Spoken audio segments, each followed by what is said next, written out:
My name is Chris Vorhies. I'm owner of Colorado Milling LLC out of Denver, Colorado.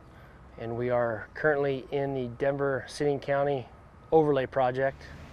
We've got 220 working milling machine out here. We've got 8 end dumps. We're milling 2 inches off the road out here. So what we normally did in the past is after every day we would have a guy off the crew take the service truck to a gas station, and most of the time he would take anywhere from 2 to 3 trips a night to fuel up all the equipment to get it ready for the next day.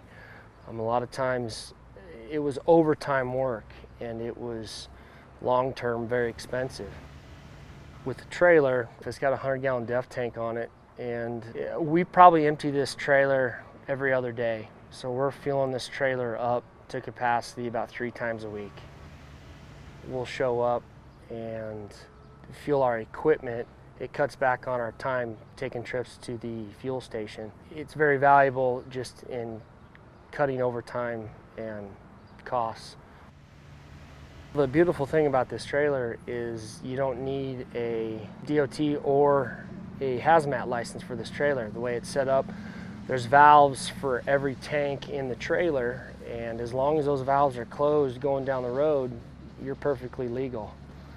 So it made sense for us to buy this trailer. Being able to have a non-CDL or a non-HAZMAT driver fuel our equipment on a day-to-day basis.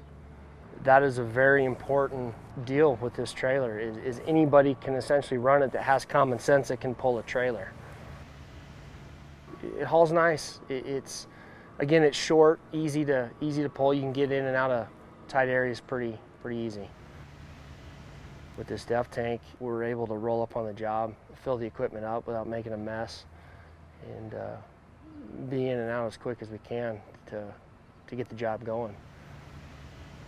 The thing that sticks out the most for me would be how easy it is, how simple everything works on this trailer.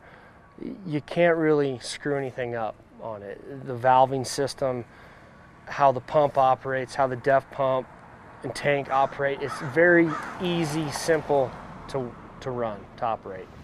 I see this being a big player in the construction future.